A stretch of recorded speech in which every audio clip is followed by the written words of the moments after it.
Hi guys, welcome to the archive. As painting minis can be quite intimidating to a newcomer, and using a spray primer doubly so, I thought I'd put together a little primer, get it, on getting a nice smooth coat with spray primer, avoiding any clogging of detail or weird textures, and generally just making the whole thing easier to pick up. To get started, all you'll need is the mini or minis that you want to spray, a can of quality acrylic spray paint, a box to spray them on, a ventilated area, and some blue tack. Okay, so before we get started, a quick note on spray can quality. Not all spray cans are created equal. Some will cost slightly more than others, and there is a great deal of online disagreement over whether this is worth it or not. All I can offer is my own personal experience of using different brands over the past nearly 2 decades of painting miniatures. I have tried cheaper brands, such as Army Painter, though I have found each time that these sprays ended up clogging the detail on my miniature, sometimes to the extent that I gave up and bought a new one. It's entirely possible that the cans that I got were defective in some way or simply weren't reflective of most Army Painter cans. However, it did happen with a few cans and I didn't really feel like trying more cans after that.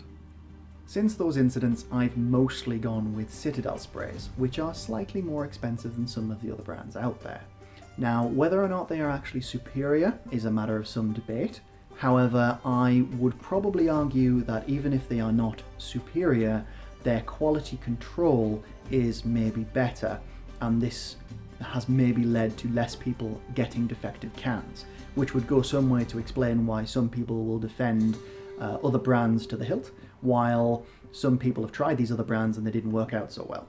My view on this is by the time you come to spray minis, you've already invested your time and your money in them, and paying that little bit extra to ensure that the quality control is a bit better and the can isn't going to utterly ruin the miniature that you've spent your time and money on, to me it's a bit of a no-brainer, but for some people not, so use your best judgment. Not only that, but some sprays like Wraithbone by Citadel have special qualities where they interact with the paint range that they're designed to work with, in this case contrast paints. That aside, to get started, simply flip the box so the open side is underneath. Use blue tack to attach your minis to the box by their bases and make sure they're secure. You'll want to attach them to the edges of the box where possible, particularly where they have covered areas such as shields or large limbs that will block the spray from the front. Having them all on the edge allows you to spray up into the awkwardly covered section of mini, as well as get a nicer coverage from all angles. If you want to get even more good angles, you can even forego the box and hold the mini while wearing a latex glove, though this can be tedious and waste spray if you are painting a group of minis. Once you have your minis ready, take them to your ventilated area.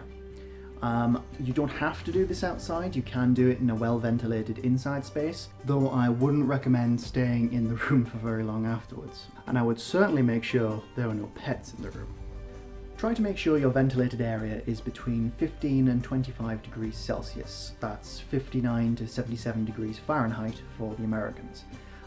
This makes sure that the paint applies and dries properly and doesn't take on any strange qualities.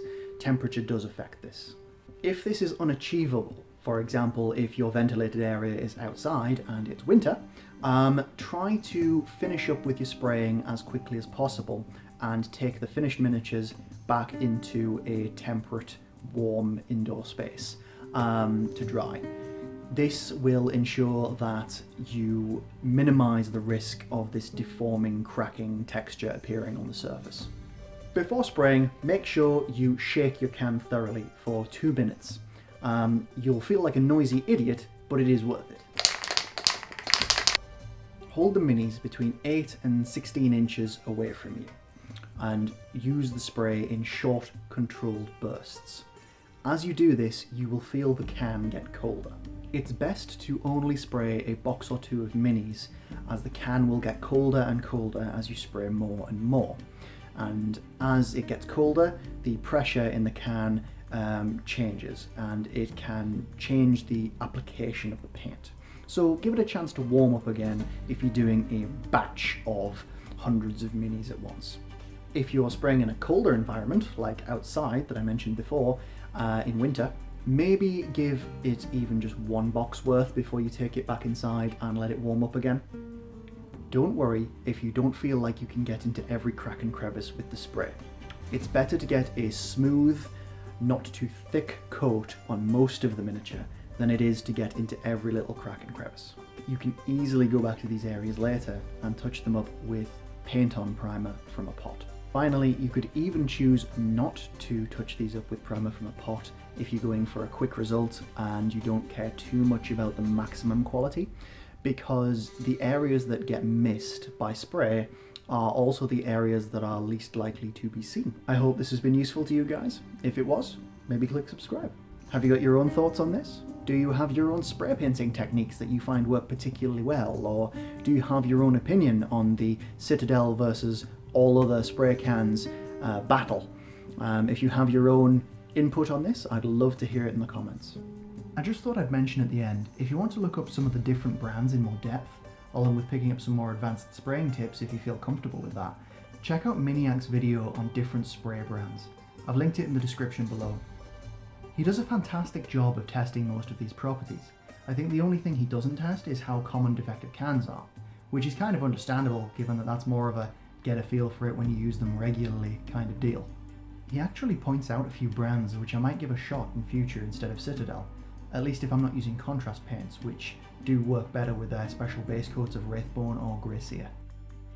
That's all from me for now. Until next time, I'll be in the archive.